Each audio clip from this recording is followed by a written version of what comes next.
Hello दोस्तों, मैं हूं प्रिंस और स्वागत करता हूं आपका मैग्नेट ब्रेन्स में। तो हम क्लास 10th में मैथ्स का अपना चैप्टर ट्रायंगल्स देख रहे थे और अपनी इस चैप्टर के अंतर्गत प्रीवियस के कुछ लेक्चर से हम सिमिलर ट्रायंगल्स के प्रॉपर्टीज पे डिस्कशन कर रहे थे। तो अपनी इन लेक्चर की सीरीज में अभी तक हमने अपने प्रीवियस लेक्चर्स में बहुत सारी प्रॉपर्टीज को ऑलरेडी डिस्कस कर लिया है।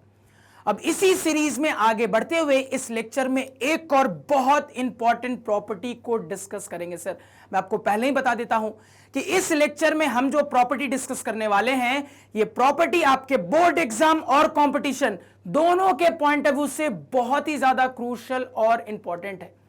और ये जो प्रॉपर्टी है सर, इसमें हम सीखेंगे कि किस तरीके से सिमिलर ट्रायंगल्स के एरिया को हम इन्हीं ट्रायंगल्स के साइड से कोरिलेट कर सकते हैं। तो पूरी कहानी समझेंगे। सबसे पहले अपने प्रॉपर्टी को पढ़ लेते हैं सर। तो हमारी प्रॉपर्टी कहती है कि the ratio of the areas of two similar triangles are equal to the ratio of the squares of any two corresponding sides. तो क्या मतलब हुआ सर इसका? समझने की कोशिश करना, बिल्कुल ध्यान से सुनना। तो मान लो आप जाते हो इंडिया के बाहर, मान लो किसी इंग्लिश रेस्टोरेंट में जाते हो, वहां पे आप वेटर से पूछते हो कि waiter what is the speciality here. ठीक है, अब वेटर आपको जो जवाब दे रहा है उस जवाब को थोड़ा ध्यान से सुनना। उस वेटर ने आपको जवाब दिया कि sir our speciality are grilled brinjals mix with spices mashed and freshly served. ध्यान से सुना कि नहीं? बिल्कुल ध्यान से सुना। फिर से रिपीट कर रहा हूं। वेटर ने जवाब दिया कि sir our speciality are grilled brinjals mix with spices mashed and freshly served. तुमको सुनने में तो बड़ा टेस्टी लगा, तुमने मंगवा लिया। ठीक है, अब मान लो तुम इंडिया में ही किसी ढाबे पे जाते हो और ढाबे वाले से पूछते हो कि बताओ भैया यहां पे सबसे बेस्ट खाना क्या मिलता है। तो ढाबे वाले ने तुमको कहा भैया कि यहां का जो बैगन का भरता है ना, बिल्कुल एक नंबर है। बिल्कुल मतलब इसको कहोगे ना, एकदम एक तरफा है सर, एक नंबर बैगन का भरता मिलता है। ये उस ढाबे वाले ने जवाब दिया। अब कुछ को रिलेट कर पा रहे हो क्या? बिल्कुल को रिलेट कर पा रहे होगे। आपको समझ में आ रहा होगा कि कुल मिला के उस ढाबे वाले ने जो बोला और उस इंग्लिश वेटर ने जो बोला, दोनों बातें एक ही हैं, बस बात बोलने का अलग अलग तरीका है। उस इंग्लिश वेटर ने बड़े फैंसी तरीके से, मॉडर्न तरीके से बोलने की कोशिश की और उस ढाबे वाले ने बिल्कुल स्ट्रेट फॉरवर्ड, बिल्कुल सिंपल तरीके से आपको बताया। अब आप सोच रहोगे कि सर हम जो इस लेक्चर में सीखने वाले हैं प्रॉपर्टी, उस प्रॉपर्टी का इससे क्या रिलेशन, इस बात से क्या लिंक? बिल्कुल लिंक है। क्या लिंक है समझने की कोशिश करना, बिल्कुल ध्यान से सुनना। तो ये जो प्रॉपर्टी आपके बुक्स में लिखी हुई है ना, अगर उसको हिंदी में ट्रांसलेट करके हम समझने की कोशिश करेंगे ना, तो वही इंग्लिश वेटर वाली बात हो जाएगी। कैसे हो जाएगी? ध्यान से सुनना। तो अगर मैं इस इंग्लिश वेटर के हिसाब से इसको ट्रांसलेट करूंगा तो कहानी कुछ यूं होगी सर, कि आपको बोला जा रहा है कि अगर आपको यह बोल दिया जाए, अगर आपको यह गिवन हो कि दो ट्रायंगल्स आपस में सिमिलर हैं, तो इस बेसिस पे आप ये बोल सकते हो सर कि मेरे दोनों ट्रायंगल्स के एरिया का जो रेशियो होगा वो फर्दर इन्हीं ट्रायंगल्स के किसी भी एक करस्पॉन्डिंग साइड के सेट से आने वाले रेशियो के स्क्वायर के बराबर होगा।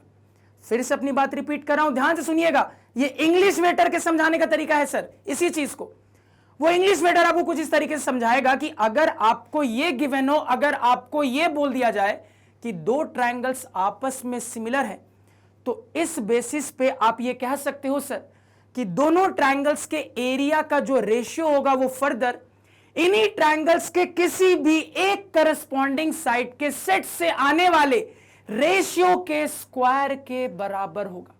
समझ में आया क्या? बहुत अच्छे से नहीं समझ में आया होगा। अब ढाबे वाले की तरह समझाने की कोशिश करता हूं, तो बिल्कुल ध्यान से सुनना। बिल्कुल सिंपल तरीके से इस चीज को समझने की कोशिश करते हैं कि एक्चुअली यहां पे बोला क्या जा रहा है। तो इसी कंसेप्ट को देखो, ढाबे वाला कैसे समझाएगा। तो वो कहेगा सर कि अगर आपको ये गिवन हो, अगर आपको ये बोल दिया जाए कि दो ट्रायंगल्स आपस में सिमिलर हैं, तो उस सिमिलैरिटी से हम साइड के रेशियो वाले रिजल्ट पे पहुंच सकते हैं। अब आपके पास जो साइड के रेशियो वाला रिजल्ट है, उसके जो तीनों रेशियो हैं, उन तीनों रेशियो को आप स्क्वायर कर दीजिए। अब स्क्वायर करने के बाद जो आपके पास साइड के रेशियो का रिजल्ट है ना, वो फर्दर इन्हीं ट्रायंगल्स के एरिया के रेशियो के बराबर हो जाएगा। तो देखो ढाबे वाले की बात आपको अब समझ में आ रही होगी कि क्या कह रहा है। तो ढाबे वाले ने आपसे कहा कि अगर आपको ये गिवन हो, अगर आपको ये दे दिया जाए कि दो ट्रायंगल्स आपस में सिमिलर है, तो सिमिलैरिटी से जो हमारे पास साइड के रेशियो वाला रिजल्ट आता है, जिसमें 3 रेशियो होते हैं, उन तीनों को आप स्क्वायर कर दीजिए। अब स्क्वायर करने के बाद जो नया रिजल्ट क्रिएट हो रहा है, वो नया रिजल्ट फर्दर इन्हीं ट्रायंगल्स के एरिया के रेशियो के बराबर हो जाएगा। That's it. तो बहुत अच्छे से क्लियर हो रहा होगा कि इस कंसेप्ट में कहा क्या जा रहा है। अब यहां पे इसी बात को डायग्रामेटिकली, मैथमेटिकली और अच्छे से समझने की कोशिश करते हैं ढाबे वाले के नजरिए से। सबसे पहले ध्यान से सुनिएगा। तो ढाबे वाले ने क्या बोला था? उसने कहा था सर कि अगर आपको ये गिवन हो, अगर आपको ये बोल दिया जाए कि दो ट्रायंगल्स आपस में सिमिलर है, तो मान लो यहां पे आपको ये दोनों ट्रायंगल्स गिवन है और आपको ये बोल दिया गया है, आपको ये बता दिया गया है कि दोनों ट्रायंगल्स आपस में सिमिलर है। अब कॉमन सेंस की बात है कि अगर मुझे यह बताया जा रहा है कि दोनों ट्रायंगल्स आपस में सिमिलर हैं, तो इस बात को एक नोटेशन की मदद से बताया गया होगा। मान लो वो नोटेशन कुछ इस प्रकार है कि triangle ABC is similar to triangle DEF। ठीक है सर, तो आपको बता दिया गया है इस नोटेशन की मदद से कि ये दोनों ट्रायंगल्स आपस में सिमिलर है। तो ढाबे वाले ने क्या कहा था? सबसे पहले तो यहां से आप साइड के रेशियो वाले रिजल्ट पे बात करिए। तो अगर यहां से मैं अपने साइड के रेशियो वाले रिजल्ट पे बात करता हूं सर, तो मेरा रिजल्ट यहां पे हो जाएगा AB डिवाइडेड बाई DE बराबर यहां पे BC डिवाइडेड बाई EF बराबर यहां पे आपका AC डिवाइडेड बाई DF। तो उसने क्या कहा था? ढाबे वाले ने बोला था सर कि इस सिमिलैरिटी के नोटेशन से आपके पास जो साइड के रेशियो वाला रिजल्ट आएगा ना, उस रिजल्ट के जो तीनों रेशियोज होंगे उनको स्क्वायर कर दीजिए। इसको भी स्क्वायर कर दिया सर, इसको भी स्क्वायर कर दिया सर, इसको भी स्क्वायर कर दिया सर, तीनों रेशियो को स्क्वायर कर दिया। अब ऑब्वियस सी बात है सर, स्क्वायर करने के बाद एक नया टाइप का रिजल्ट बना है। तो बोला जा रहा है सर कि ये जो स्क्वायर करने के बाद नया रिजल्ट बना है, ये फर्दर किसके बराबर होगा? तो ये फर्दर इन्हीं ट्रायंगल्स के एरिया के रेशियो के बराबर होगा। अब यहां से फिर से मेरी बात को थोड़ा ध्यान से सुनिएगा। तो सबसे पहले इस ट्रायंगल के एरिया की बात करते हैं सर। तो अगर मैं इस ट्रायंगल के एरिया की बात करूंगा तो मैं कैसे लिखूंगा? आप कहोगे सर मैं लिखूंगा एरिया ऑफ ट्रायंगल ABC। लेकिन याद करिए, मैंने आपको 9th में बहुत ही शॉर्टकट तरीके से एरिया की कहानी बताना सिखाया था। कैसे सिखाया था? तो मैंने आपको कहा था सर आपको सिंपली कुछ नहीं करना, एरिया को छोटे a छोटा r से रिप्रेजेंट कर देना है, और जिस ट्रायंगल के एरिया की बात हो रही है उसको ब्रैकेट के अंदर लिख लेना है। यानी कि हम इस तरीके से अपने शॉर्टकट वे में इस ट्रायंगल के एरिया के बारे में बता सकते हैं। इतनी कहानी लिखने की जरूरत नहीं है सर, सीधे इस सिंबल से इस ट्रायंगल के एरिया की बात कर सकते हैं। इतना सभी को क्लियर हुआ? अब इसी तरीके से इस ट्रायंगल के एरिया की भी बात कर लेते हैं सर। तो ये हो जाएगा AR ब्रैकेट के अंदर ट्रायंगल आपका DEF, यानी इसको पढ़ने का तरीका हो जाएगा sir area of triangle DF। तो डिफिनेशन कहती है सर कि ये फर्दर इन्हीं ट्रायंगल्स के एरिया के रेशियो के बराबर होगा। अब अगर आप इन ट्रायंगल्स के एरिया का रेशियो बनाने की कोशिश करेंगे सर, तो यहां पे रेशियो ऐसा भी क्रिएट हो सकता है कि area of triangle ABC divided by area of triangle DEF। तो सर एक रेशियो ऐसा भी क्रिएट हो सकता है, या फिर एक रेशियो ऐसा भी क्रिएट हो सकता है कि area of triangle DEF divided by area of triangle ABC। तो डेफिनेशन कहती है सर कि ये रिजल्ट फर्दर इन्हीं ट्रायंगल्स के एरिया के रेशियो के बराबर होगा। अब मुद्दा यह है सर कि दोनों ही तरीके से हम अपने ट्रायंगल्स के एरिया के रेशियो पे बात कर सकते हैं, लेकिन जब यहां पे हम मैथमेटिकली इक्वेट करेंगे तो इस पूरी चीज को इससे इक्वेट करेंगे या फिर इससे इक्वेट करेंगे। तो सोच सकते हो क्या? बिल्कुल सोच सकते हो सर, क्योंकि बहुत अच्छे से मैंने आपको सिखाया है कि रेशियो के टर्म्स में किस तरीके से ट्रायंगल्स के इंट्रोडक्शन की मदद से बात करते। याद करिए, मैंने आपको कई बार सिखाया है कि जो ट्रायंगल पहले इंट्रोड्यूस होता है हमेशा उस ट्रायंगल से रिलेटेड बात, चाहे वो पार्ट्स की हो, एरिया हो, पेरीमीटर हो, कुछ भी हो, जो पहले इंट्रोड्यूस होता है हमेशा आपके रेशियो में वो न्यूमरेटर में होगा, और जो ट्रायंगल बाद में इंट्रोड्यूस हो रहा है उसकी कहानी हमेशा आपके रेशो के डिनोमिनेटर में होगा। तो यहां जिस तरीके से ये पैटर्न है, इस साइड के रिजल्ट वाले पैटर्न से समझ में आ रहा है सर न्यूमरेटर में ए बी बी सी ए सी, यानी कि इस ट्रायंगल की बात हो रही है, यानी कि ये ट्रायंगल पहले इंट्रोड्यूस किया गया है। यानी कि अब जब एरिया के रेशो की बात होगी सर, तो उसमें भी न्यूमरेटर में इसी ट्रायंगल का एरिया पहले लिखा जाएगा। यानी इसके हिसाब से लिखने का सही तरीका क्या हो जाएगा सर? इसके हिसाब से लिखने का सही तरीका हो जाएगा कि ये फर्दर बराबर होगा area of triangle ABC divided by area of triangle DEF के। इतना सभी को क्लियर हुआ क्या? बिल्कुल क्लियर होना चाहिए। फटाफट नोट डाउन करिए, ठीक है। तो यहां से सर उस ढाबे वाले की बात की मदद से बहुत अच्छे से आपको समझ में आया होगा कि यह प्रॉपर्टी किस तरीके से मेरे सिमिलर ट्रायंगल्स के एरिया को इनके साइड से कोरिलेट करती है। यह कहानी सभी को क्लियर हुई? बिल्कुल क्लियर होनी चाहिए। अब यहीं पे वो फैंसी वे बोलने का समझते हैं जो हमारा अंग्रेज वेटर बोल रहा था सर, कि वो जो बात बोल रहा था उसको यहीं पे समझने की कोशिश करते हैं। तो बड़े ध्यान से यहां पे सुनिएगा, ध्यान से सुनना सर। तो देखो, अगर मैं चाहूं तो इसी रिजल्ट को अलग अलग करके ऐसे भी लिख सकता हूं। कैसे? थोड़ा ध्यान से सुनना सर। मैं इसी रिजल्ट को ऐसा भी बोल सकता हूं कि area of triangle ABC divided by area of triangle DEF बराबर, इसको मैं बोल सकता हूं A B divided by DE का होल स्क्वायर। ऐसा लिख सकता हूं? बिल्कुल सर। मैंने क्या किया, इसको उठा लिया, अलग से लिख दिया। कोई दिक्कत नहीं, ऐसा लिख सकता हूं। या फिर मैं ऐसा भी लिख सकता हूं सर कि एरिया ऑफ ट्रायंगल ए, इसको दूसरे कलर से लिखते ज्यादा सही रहेगा। इसको मैं ऐसा भी लिख सकता हूं सर कि area of triangle ABC divided by area of triangle DEF बराबर, मान लो यहां पे लिख दिया मैंने बीसी डिवाइडेड बाई ईएफ का होल स्क्वायर। इसी चीज को मैं अलग से ऐसे भी लिख सकता हूं। अब मैंने क्या किया, इसको एक साथ उठा के लिख दिया सर। या इसी चीज को मैं ऐसा भी लिख सकता हूं। कैसे सर? यहां पे लिखता हूं, ध्यान दीजिएगा। अब मान लो ब्लू कलर लेते हैं, नहीं चलो ब्लैक ले लेते हैं।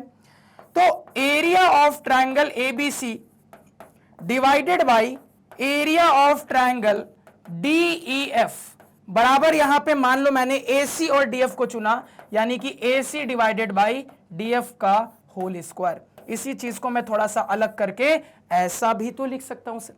तो यही जो मेरे पास एक मेन रिजल्ट है उसको मैं ब्रेक डाउन करके ऐसा, ऐसा और ऐसा भी बोल सकता हूं सर। सीधी बात है। इतना सभी को समझ में आया? अब देखो, फैंसी वेटर की बात समझने की कोशिश करते, ध्यान से सुनना। उसने क्या बोला था?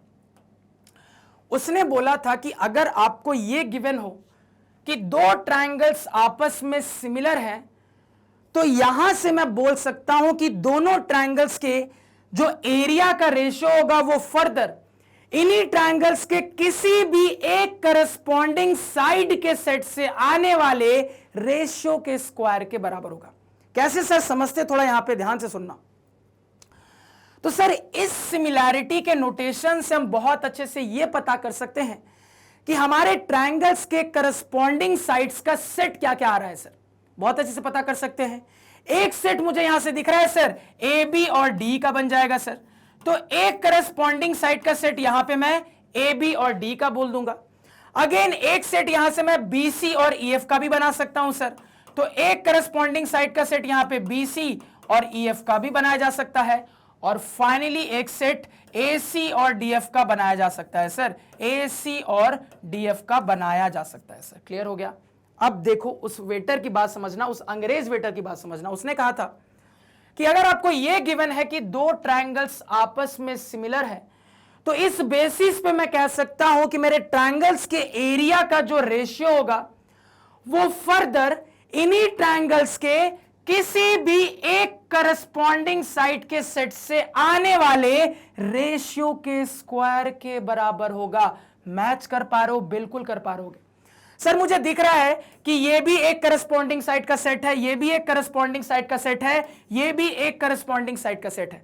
तो किसी भी एक करस्पॉन्डिंग साइड के सेट से, मान लो सबसे पहले मैंने इसको उठाया, तो इस सेट से आने वाला रेशियो इस सेट से आने वाले रेशियो के स्क्वायर के बराबर होगा। अगेन मान लो मैंने इस सेट को उठाया, तो यहां से आने वाला रेशियो क्या हो जाएगा, BC बाई EF, इसके स्क्वायर के बराबर होगा। मान लो मैंने इस सेट को उठाया तो यहां से आने वाला AC और DF इस रेशियो के स्क्वायर के बराबर होगा।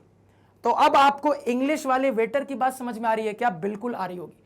तो कुल मिला के बात दोनों एक ही है, बात अलग अलग नहीं है, बस बोलने का अलग अलग तरीका है। तो जो उस अंग्रेज वेटर ने कहा थोड़ा सा कॉम्प्लिकेटेड समझ में आया, लेकिन उस ढाबे वाले ने बड़ी आसानी से कहानी को समझा दिया सर। तो आपको अपने दिमाग में मेनली इस वाले रिजल्ट को रखना है सर, क्योंकि ये रिजल्ट दिमाग में है तो आप ऑटोमेटिकली इनकी बात कर सकते हो। इनको अलग से आपको याद रखने की जरूरत नहीं है, क्योंकि ये यहीं से आए हैं सर। आपको मेनली दिमाग में यही मेन सबसे तगड़ा वाला VVI रिजल्ट रखना है सर। फटाफट पहले इतना नोट डाउन करो। तो अब समझ में आया कि कैसे ढाबे वाले की बात और उस इंग्लिश वेटर की बात कोरिलेट हो रही थी हमारे इस कंसेप्ट से। बिल्कुल आपको समझ में आया होगा। क्लियर है सर? तो सभी ने इसको नोट डाउन कर लिया, यहां पे नोट डाउन कर लिया होगा। अब देखो, तो यही चीज जो अच्छे से मैंने आपको डायग्रामेटिकली फिगर के मदद से समझा दी, अब उसको मैंने एक सेपरेट स्लाइड में पुटअप कर दिया है। तो स्लाइड को भी यहां पे थोड़ा सा देख लीजिए ध्यान से, यहां पे इस स्लाइड को भी देख लीजिए और मैच कर लीजिए।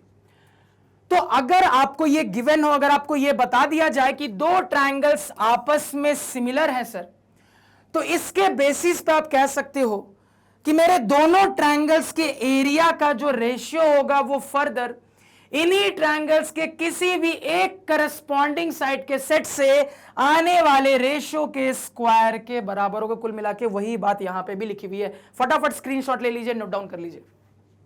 क्लियर है सर? तो देखो यहां तक में हमने क्या समझ लिया, तो यहां तक ने हमने सबसे पहले यह समझा कि हमारी प्रॉपर्टी क्या है, हमने यह भी समझा कि प्रॉपर्टी काम कैसे करती है, इसको अप्लाई किस तरीके से करना है। अब थोड़ा सा यह समझने की कोशिश करते हैं कि सर ये अप्लाई कहां कहां हो सकता है। तो बिल्कुल ध्यान से सुनना। तो जब सवाल करेंगे ना सर, तो वहां तो डिटेल में जानेंगे ही, अभी फिलहाल बस इतना दिमाग में रखना कि कोई भी सवाल का ऐसा फॉर्मेट मिले जहां पे सिमिलर ट्रायंगल्स के एरिया से रिलेटेड बात हो रही हो, जहां पे सिमिलर ट्रायंगल्स के एरिया से रिलेटेड बात हो रही हो, तो इस वाले प्रॉपर्टी के इस्तेमाल हो जाने के बहुत हाई चांसेस है। अब देखो, मैंने आपको लेक्चर के शुरू में कहा था कि यह प्रॉपर्टी आपके बोर्ड एग्जाम कंपटीशन दोनों के पॉइंट ऑफ व्यू से बहुत ज्यादा इंपॉर्टेंट है, क्योंकि यहां पे जहां तक मुझे याद है और मैं रिकॉल कर सकता हूं, ऑलमोस्ट या तो हर साल बोर्ड एग्जाम में या तो हर ऑल्टरनेट साल या तो ये प्रॉपर्टी आपको प्रूव करने के लिए दे दी जाती है या फिर इस पे बेस सवाल पूछ लिया जाता है। कुल मिला के बहुत इंपॉर्टेंट प्रॉपर्टी, या तो सवाल के फॉर्म में प्रॉपर्टी आ जाता है या तो प्रॉपर्टी सीधे सीधे प्रूव करने के लिए भी पूछ दी जाती है। तो थोड़ा सा इस प्रॉपर्टी का प्रूफ समझने की कोशिश करते हैं सर, ध्यान से सुनिएगा। अब बिना टाइम वेस्ट किए हुए प्रूफ की कहानी को स्टार्ट करते हैं, बिल्कुल ध्यान से सुनिएगा। तो अपने प्रूफ दैट के स्ट्रक्चर में हमें बहुत अच्छे से पता है कि सबसे पहले सारे के सारे गिवन डेटा की बात होती है।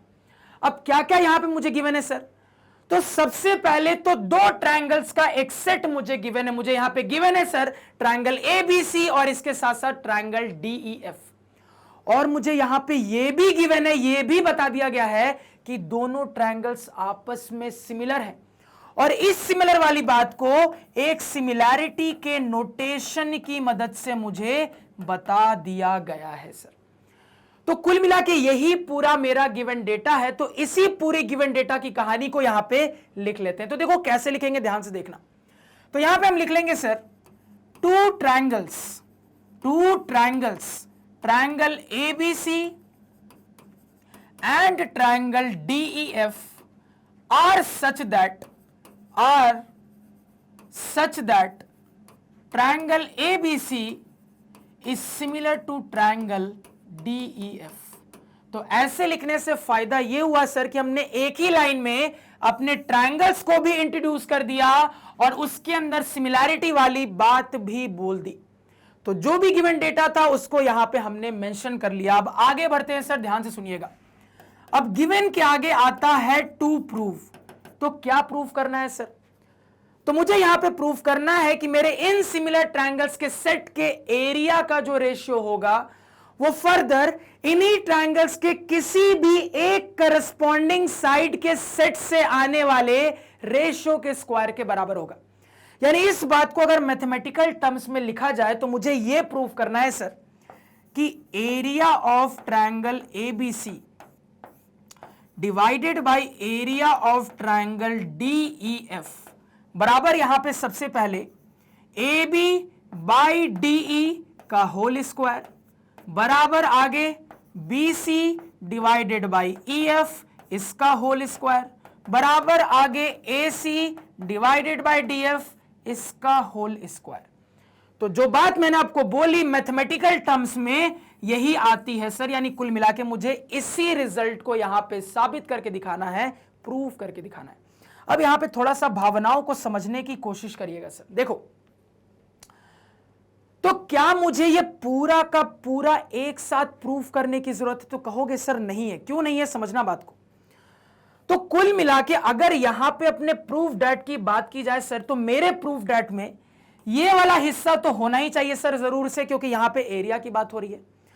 और उसके अलावा यहां पे मुझे समझ में आ रहा है सर कि इन तीनों में से कोई एक हिस्सा होना चाहिए, क्योंकि अगर मैं अपने इस वाले एरिया वाले रेशियो को इन तीनों में से किसी एक के भी इक्वल प्रूफ कर देता हूं तो ऑटोमेटिकली बाकियों के इक्वल भी बड़ी आसानी से प्रूफ कर सकता हूं। कैसे सर? इसलिए कर सकता हूं क्योंकि ऑलरेडी अपने इस सिमिलैरिटी वाले नोटेशन की मदद से हमारे पास इसी टाइप का तो साइड के रेशियो का रिजल्ट आ जाता है सर। यानी कि अगर आप इस चीज को तीनों में से किसी एक के भी बराबर प्रूफ कर देते हो तो उस रिजल्ट की मदद से ऑटोमेटिकली ये बाकियों के बराबर प्रूव हो जाएंगे। समझ में आया क्या? बिल्कुल आना चाहिए सर। तो अब मुद्दा यह है सर कि इन तीनों में से किसी एक के तौर पे किसको उठाएंगे, तो यहां पे प्रूफ डैट को फ्रेम करते हैं। तो हमारे प्रूफ डैट में यह पोर्शन तो जरूर से होना चाहिए सर। लिख लेते हैं यहां पे कि area of triangle ABC divided by area of triangle DEF। Clear है सर? अब यहां पे भावनाओं को समझने की कोशिश करते हैं। बिल्कुल ध्यान से हर बात को सुनना, बिल्कुल ध्यान से। देखो, अब मुद्दा यह है सर कि यहां राइट साइड में इन तीनों में से किसको ले। ध्यान से अब जवाब को सुनना। देखो, तो जब अपने प्रूफ डैट की कहानी को स्टार्ट करेंगे तो आपको बहुत अच्छे से पता है सर कि आपको दोनों ट्रायंगल के एरिया पे बात करनी पड़ेगी। सही बात है सर। अब ट्रायंगल के एरिया पे बात करनी है तो ट्रायंगल का एरिया निकालने का कई सारा रास्ता, कई सारा फॉर्मूला आप लोग जानते हो। लेकिन अगर उन सारे फॉर्मूले में मैं आपसे पूछूं सर कि वो कौन सा फॉर्मूला है जो सबसे ज्यादा सिंपल है, सबसे ज्यादा इस्तेमाल किया जाता है, सबसे ज्यादा फेमस है, तो आप तुरंत कहोगे सर कि उन सारे ट्रायंगल का एरिया निकालने वाले फॉर्मूले में ये जो half into base into height वाला फॉर्मूला होता है ना सर, ये सबसे ज्यादा फेमस है, सबसे ज्यादा इस्तेमाल में लिया जाता है। क्लियर हो गया? तो इससे एक हिंट मिलता है कि जब हम यहां पे एरिया की बात करेंगे तो एरिया के लिए इस वाले सबसे सिंपल वाले फॉर्मूले का इस्तेमाल करने वाले। और इस फॉर्मूले की भी पूरी डिटेल्ड कहानी मुझे पता है सर कि यह फॉर्मूला बोलता है कि अगर आप किसी ट्रायंगल का एरिया निकालने के लिए इस फॉर्मूले को अप्लाई कर रहे हो तो आप अपने ट्रायंगल के 3 साइड में से किसी भी एक साइड को बेस मान सकते हो। बस ध्यान आपको यह रखना है कि आप जिसको भी बेस मानोगे उसके ऊपर गिरने वाली आपको करस्पॉन्डिंग हाइट लेनी पड़ेगी। तो इस फॉर्मूले की भी डिटेल पता है जो कि कहती है कि आप इस फॉर्मूले से ट्रायंगल का एरिया निकालने के लिए अपने ट्रायंगल के 3 साइड में से किसी भी साइड को चुन सकते हो। बस ध्यान यह रखना कि जिस भी साइड को बेस बनाओगे उस पे गिरने वाला करस्पॉन्डिंग हाइट आपको लेना पड़ेगा, कंसीडर करना पड़ेगा। क्लियर हो गया? अब थोड़ा सा भावनाओं को समझने की कोशिश करना। तो जब आप इन ट्रायंगल्स का एरिया निकालने के लिए इस फॉर्मूले को अप्लाई करोगे तो इतना कंफर्म हो चुका है सर कि यही ट्रायंगल्स के साइड यूज होने वाले हैं। अब समझिएगा बात को सर। यह फॉर्मूला क्लियरली कहता है कि आप अपने ट्रायंगल के किसी भी साइड को बेस बना के आगे बात कर सकते हो। बस ये करस्पॉन्डिंग हाइट की कहानी फॉलो होनी चाहिए। तो इससे समझ में आता है सर कि जब मैं यहां पे इस चीज को प्रूव करने के लिए इस फॉर्मूला पे चीजों को सेट करने की कोशिश करूंगा तो इस ट्रायंगल के तीनों में से किसी एक को बेस बना सकता हूं। अगेन इस ट्रायंगल के तीनों साइड में से किसी भी एक को बेस बना सकता हूं। अब मुद्दा यह है सर कि अगर मैं दोनों ट्रायंगल में इंडिपेंडेंट चॉइस के हिसाब से किसी को भी बेस बना सकता हूं, तो क्या बेस बनाना दोनों ट्रायंगल में फायदेमंद रहेगा? आप खुद सोच के बताइए कि बेस के तौर पे यहां क्या रखना फायदेमंद रहेगा। क्या यहां से AB और यहां से DF को रखना फायदेमंद रहेगा, या फिर क्या यहां से BC और EF को रखना फायदेमंद रहेगा? तो क्या फायदेमंद रहना चाहिए सर? तो तुरंत आपका दिमाग चलना चाहिए अपने इस प्रूफ डैट को देख के। सर अभी मेरे पास प्रॉब्लम यह है कि प्रूफ डैट की आधी कहानी को ही एनालाइज कर रहे हैं। ये जो एक और हाफ है सर, उसमें तो अभी भी हम कंफ्यूज्ड ही हैं कि इसको ले या फिर इसको ले, क्योंकि तीनों में से किसी को एक को तो यहां पे प्रूफ डैट में इस्तेमाल करना ही है सर। तो अभी हम इस चीज पे कंफ्यूज। अब समझिएगा बात को, हम कहां अटके थे सर? तो हमें यह समझ में नहीं आ रहा है कि दोनों ट्रायंगल में क्या बेस बनाना फायदेमंद रहेगा। अब तुरंत आपका दिमाग चलना चाहिए सर कि इस पे बात करने के लिए आपके ट्रायंगल्स के एरिया की बात होगी और इसी फॉर्मूले से होगी। यानी कि जब आप यहां पे चीजों को सेट करने की कोशिश करोगे तो ऊपर वाले ट्रायंगल के भी कुछ हाफ इंटू मान लो बेस इंटू हाइट होगा, और नीचे वाले में भी रेशियो में हाफ इंटू कुछ बेस B2 इंटू हाइट होगा सर, ऐसा ही कुछ होगा। तो हाफ से हाफ तो कट जाएगा, कोई दिक्कत नहीं है, बचेगा आपके पास रेशियो में इस ट्रायंगल का बेस और हाइट और दूसरे वाले ट्रायंगल का बेस और हाइट। अब देखो, अब आपको समझ में आ रहा है सर कि जब यहां पे चीजों को पुट करने की कोशिश करेंगे तो कहानी कुछ ऐसे आगे बढ़ने वाली है। अब जब कहानी कुछ ऐसे आगे बढ़ेगी सर, तो इसी टाइप की चीज तो आगे आ रही है, क्योंकि यहां पे इन्हीं से रिलेटेड तो बात मुझे दिख रही है सर। हां, हाइट नहीं दिख रहा है लेकिन बेस तो दिखेगा, और बेस ही तो मेरे साइड्स बनने वाले हैं। तो यहां से आपको समझ में आ गया होगा कि कैसे कैसे बेस का कॉम्बिनेशन बना सकते हैं। तो ध्यान से सुनना, कैसे कैसे कॉम्बिनेशन बनेगा। तो इससे आपको अंदाजा मिल रहा है सर कि अगर आप इस ट्रायंगल से बेस के तौर पे AB को सेलेक्ट करोगे सर, तो उसके हिसाब से आपको इस ट्रायंगल से DE को सेलेक्ट करना चाहिए बेस बनाने के लिए। तभी तो यहां पे AB बाई DE यानी कि रिक्वायरमेंट के हिसाब से फॉर्मेट आएगा। क्योंकि अगर आप ऐसा नहीं करते हो, कोई उल्टा पुल्टा बेस आ जाता है, तो आपके किसी काम का होगा ही नहीं सर, क्योंकि रिक्वायरमेंट के हिसाब से काम करेंगे ना। देखो, बार बार कह रहा हूं, आप यहां पे एरिया कई तरीके से एक्सप्रेस कर सकते हो, लेकिन यहां पे काम कैसे करेंगे? रिक्वायरमेंट के हिसाब से। तो आपने जब यहां पे दिमाग में प्रोसीड करके देखा तो आपको समझ में आ रहा है कि इस टाइप की जो चीज आ रही है उसी के अंदर ये वाले साइड्स यूज होने वाले हैं। अब एक ट्रायंगल में कौन से साइड को बेस माने, दूसरे वाले में कौन से बेस माने सर, ये मुझे इसको देख के समझ में आ रहा है कि अगर मैं इस ट्रायंगल में AB को बेस कह देता हूं तो उसके हिसाब से सही ये रहेगा कि इस ट्रायंगल में मैं D को बेस बोलूं, क्योंकि मेरे पास जो फॉर्मेट आएगा इस हिसाब से AB बाई DE का फॉर्मेट आ जाएगा, जो कि मुझे चाहिए सर। यानी कि अगर आप इनको बेस बनाते हो तो इन पे गिरने वाले परपेंडिकुलर्स को आपको कंसीडर करके आगे प्रोसीड करना पड़ेगा। तो इससे यह क्लियर हुआ सर कि यहां पे हम इस वाले को लेके, इन तीनों में से इसको लेके आगे बढ़ सकते हैं। एक रास्ता, और एक रास्ता हो सकता है क्या सर? मान लो आप क्या करते हो, आप डिसाइड करते हो कि चलो मैं इसको नहीं, इस ट्रायंगल में इसको बेस बनाना चाहता हूं। अब देखो, अगर BC को इस ट्रायंगल में बेस बना रहे हो तो यहां पे बेस बनाना क्या सही रहेगा? आप यहां पे देखो, BC को ढूंढो तो दिख रहा है सर BC के साथ EF आना चाहिए, यानी इस ट्रायंगल में EF को बेस बनाना सही रहेगा। यानी कि आप इस कॉम्बिनेशन से भी आगे बढ़ सकते हो। तो उसके लिए फिर आप इस वाले को सेलेक्ट करोगे यहां पे दूसरे वाले रिजल्ट के तौर पे सर। तो अगर इनको बेस बनाओगे तो इन पे गिरने वाले परपेंडिकुलर हाइट लेने पड़ेंगे। या फिर सर एक और रास्ता हो सकता है, तीसरा और फाइनल रास्ता यह हो सकता है सर कि मान लो इस ट्रायंगल से आप AC को बेस बना लो, तो AC के साथ क्या आ रहा है सर? DF आ रहा है। यानी कि इससे आपको समझ में आ रहा है कि इस वाले में DF को ले लेंगे बेस के तौर पे तो फायदा होगा। अब इनको बेस बनाओगे यानी कि सर आपको इस रिजल्ट के साथ प्रूफ डैट में आगे बढ़ना पड़ेगा, यानी कि आपको इन पे गिरने वाले परपेंडिकुलर हाइट की बात करनी पड़ेगी। तो आपको समझ में आ गया है सर कि यहां पे जो मुझे एक और रिजल्ट लेना है ना तीनों में से, मैं अगर चाहूं तो इसको लेके भी बढ़ सकता हूं, इसको लेके भी बढ़ सकता हूं, इसको लेके भी बढ़ सकता हूं। यानी हो सकता है एक स्टूडेंट हो जो कि इसको लेके प्रोसीड करके प्रूफ कर दे, हो सकता है कोई दूसरा स्टूडेंट हो जो कि इसको लेके प्रोसीड करके प्रूफ कर दे, हो सकता है कोई तीसरा स्टूडेंट हो जो कि इसको लेके प्रोसीड करके प्रूफ कर दे। तो यहां से आगे बढ़ने के 3 रास्ते, जैसे आगे बढ़ोगे उस हिसाब से आपको अपने ट्रायंगल के बेसिस बनाने पड़ेंगे और उस हिसाब से उन बेसिस पे गिरने वाले हाइट की बात करनी पड़ेगी। इतना सभी को समझ में आया? समझ में आना चाहिए। तो इन सारे मेथड में से मान लो मैं रैंडमली क्या डिसाइड करता हूं सर, मैं ये डिसाइड करता हूं कि मैं इस ट्रायंगल में बेस के तौर पे BC को इस्तेमाल करूंगा। मान लो मैं ये डिसाइड करता हूं। क्लियर हो गया सर?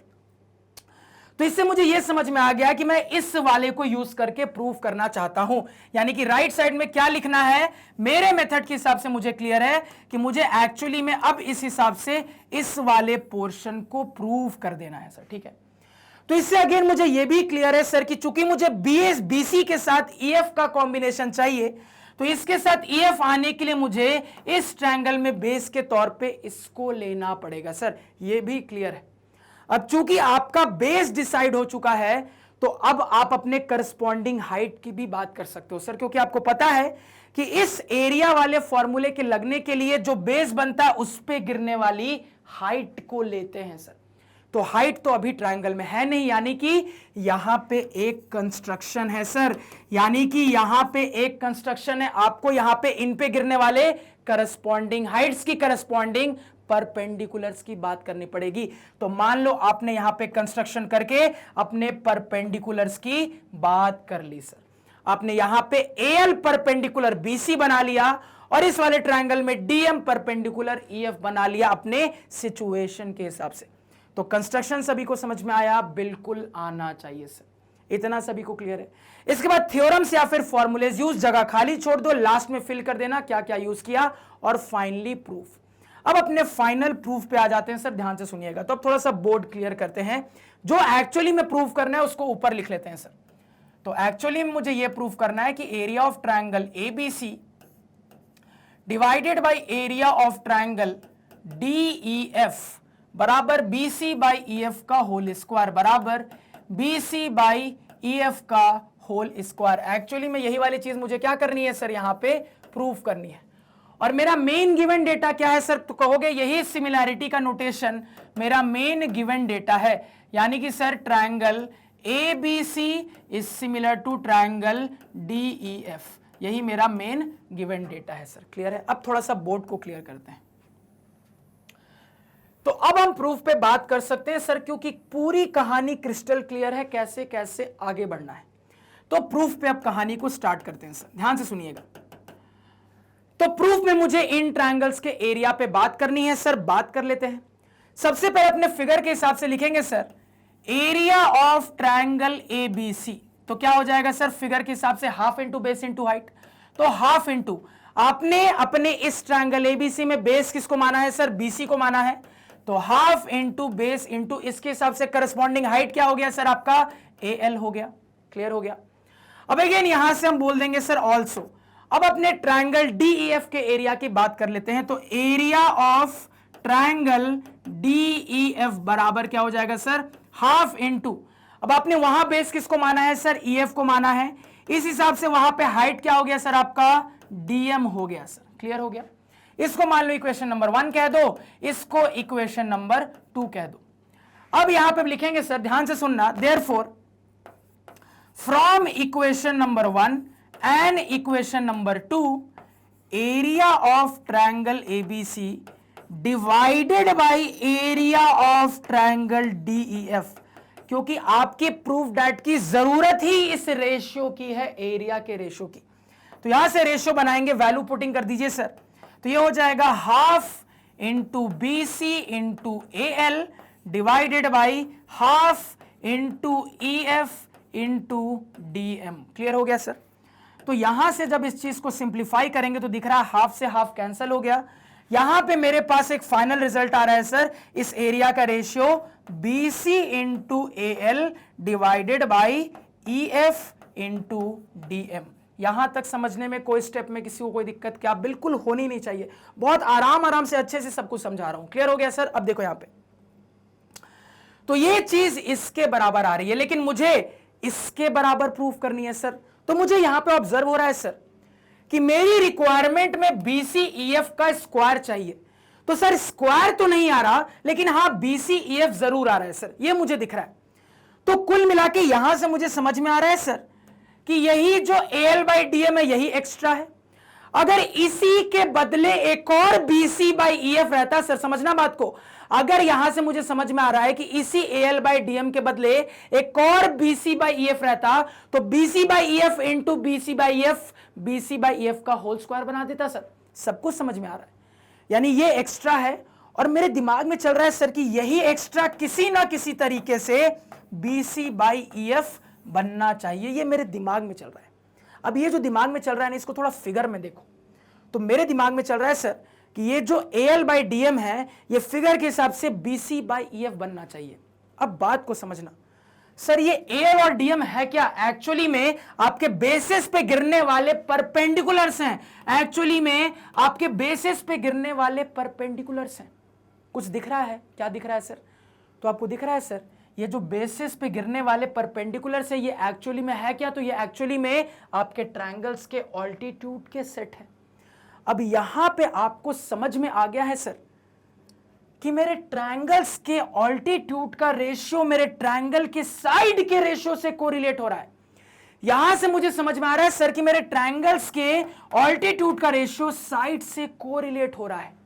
क्या ऐसा कुछ पढ़ा है हमने जहां पे मेरे ट्रायंगल्स के ऑल्टीट्यूड का रेशियो साइड से कोरिलेट होता है? बिल्कुल पढ़ा है सर। अभी जस्ट हमने जो पहले प्रॉपर्टीज पढ़ी है उनमें ये कहानी हमने पढ़ी है सर कि हमारे सिमिलर ट्रायंगल्स के सेट के लिए जो साइड के रेशियो का रिजल्ट होता है वो फर्दर इन्हीं ट्रायंगल्स के करस्पॉन्डिंग मीडियंस के रेशियो के बराबर होता है।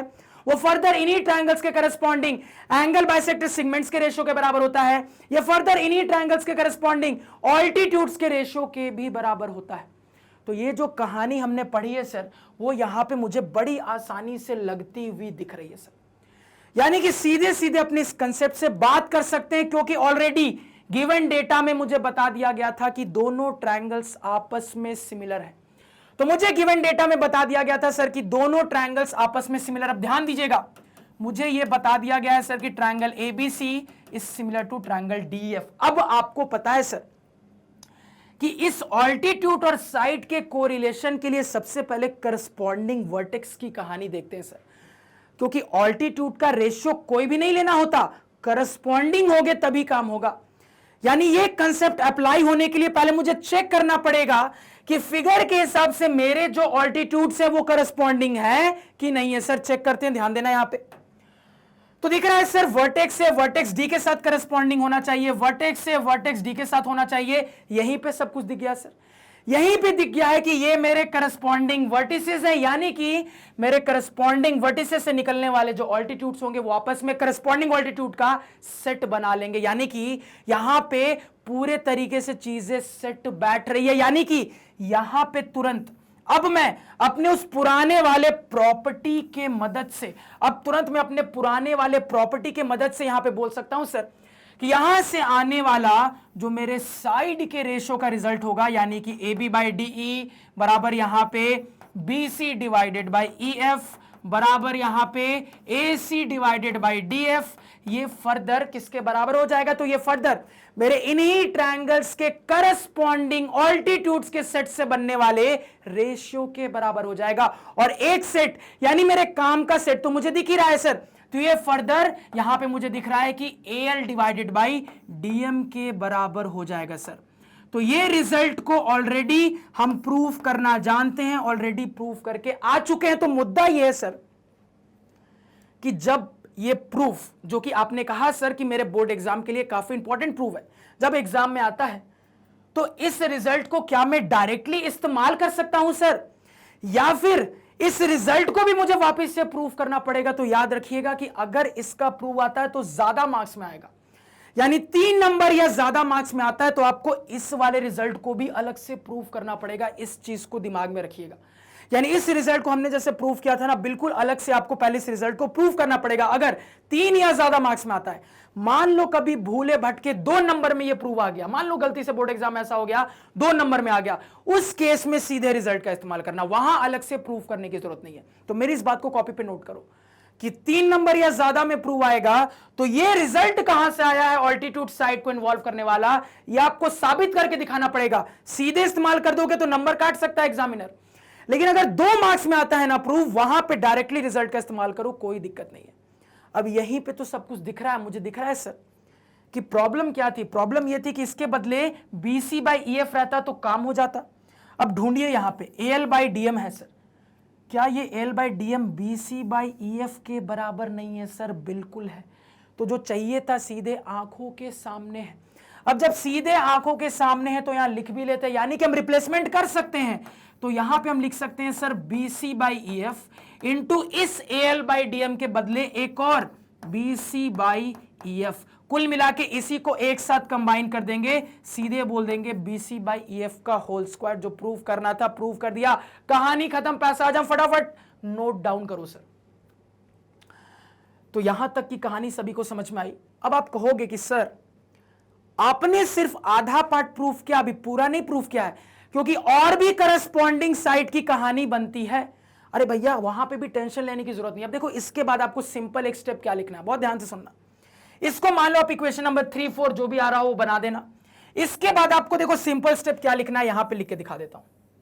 इसके बाद आपको एक बड़ा सिंपल सा स्टेप ये लिखना है सर कि since triangle ABC is similar to triangle DEF, therefore side के रेशियो वाला रिजल्ट लिखिए, क्योंकि आपको पता है सर कि ये जो और पार्ट आते हैं वो अल्टीमेटली आपके साइड के रेशियो वाले रिजल्ट ही तो है सर, जो कि स्क्वायर किए गए हैं। यानी कि यहां से इसके नीचे साइड के रेशियो का रिजल्ट लिख लेंगे कि AB बाई DE बराबर BC बाई EF बराबर यहां पे AC डिवाइडेड बाई DF। अगर ये है सर तो यहां से हम ये भी तो लिख सकते हैं ना कि AB बाई DE का होल स्क्वायर बराबर BC बाई EF का होल स्क्वायर बराबर AC बाई DF का होल स्क्वायर। क्या ये नहीं लिख सकते सर यहां से? बिल्कुल, इसके बाद इस स्टेप को लिख सकते हैं। बस अब आपको समझ में आ गया होगा। जब ये आ गया है तो ये पोर्शन इससे भी इक्वेट हो गया, इससे भी इक्वेट हो गया। अब आपको क्या करना है, ध्यान से सुनना। तो ये जो भी बन रहा हो, मान लो आपका इक्वेशन नंबर 5 बन रहा होता, मान लो, इसके बाद ये आपका इक्वेशन नंबर 6 हो जाता। अब आप कहोगे combining equation number 5 and equation number 6, ये जो एरिया का रेशियो है ये इसके स्क्वायर के भी बराबर होगा, इसके स्क्वायर के भी बराबर होगा, इसके स्क्वायर के भी बराबर होगा। एक साथ सब प्रूफ कर दिया फटाफट। तो इतने डिटेल में इसलिए समझाया है क्योंकि ये कई बार आपके बोर्ड एग्जाम में पूछा गया है और पूछा जाता है। तो या तो किसी साल प्रूव आ जाता है या किसी साल इस पे बेस्ड सवाल आ जाता है, इसलिए इतने अच्छे से डिटेल में समझाने की कोशिश की है। और मुझे नहीं लगता यहां पे कुछ भी ऐसा होगा जो आपको समझ में नहीं आया होगा। तो आप 2 और तरीके से सॉल्व कर सकते थे, यहां पे मैंने आपको सिखाया कैसे कैसे। ऐसे करना आपका होमवर्क रहेगा और तीनों ही तरीकों में प्रॉपर प्रेजेंटेशन के साथ सब कुछ प्रूव करके लिखते हुए भी लिखना आपका पूरा होमवर्क यहां पे रहेगा। फटाफट सारे होमवर्क को भी नोट डाउन करिए। तो यहां पे अब इस प्रॉपर्टी की कहानी होती है कंप्लीट। तो मैं उम्मीद करूंगा सर कि आपको जो मैंने वो ढाबे वाले और उस अंग्रेज वेटर के कंसेप्ट्स को समझाने की कोशिश की, इसमें आपको मजा आया होगा। तो सर इस लेक्चर में जो भी पढ़ाया मैं उम्मीद करता हूं कि वो आपको क्लियर है, कहीं कोई डाउट नहीं है। इन केस कहीं पे कोई भी डाउट होता है तो मेरे इस लेक्चर को उस पॉइंट पे दोबारा से देखें, आपका डाउट अपने आप क्लियर हो जाएगा। और उसके बाद भी क्लियर नहीं होता तो जरूर से मुझे कमेंट सेक्शन में बताएं। तो आज के पढ़ाए हुए नोट्स आप हमारे ऑफिशियल वेबसाइट magnetbrains.com से डाउनलोड कर सकते हैं, जिसका लिंक वीडियो के डिस्क्रिप्शन में है। magnetbrains.com से आपको क्लास 4 से लेकर 12 तक सारे सब्जेक्ट्स और कोर्सेज मिल जाते हैं, वो भी सिस्टमैटिक ऑर्डर में अरेंज। और सबसे इंपॉर्टेंट बात, मैग्नेट दूसरे चैनल जैसा नहीं है जो कि शुरुआत का हल्का फुल्का थोड़ा सा कंटेंट फ्री में देके बाकी के कंटेंट के लिए पैसे मांगता है। यहां पे पूरा का पूरा क्वालिटी कंटेंट, क्वालिटी टीचर्स के द्वारा, पहले भी फ्री था, अभी भी है, आगे भी रहेगा। बस अपना प्यार हम पे इसी तरीके से बनाए रखिए। इसी नोट के साथ लेक्चर को एंड करते हैं सर। Thank you.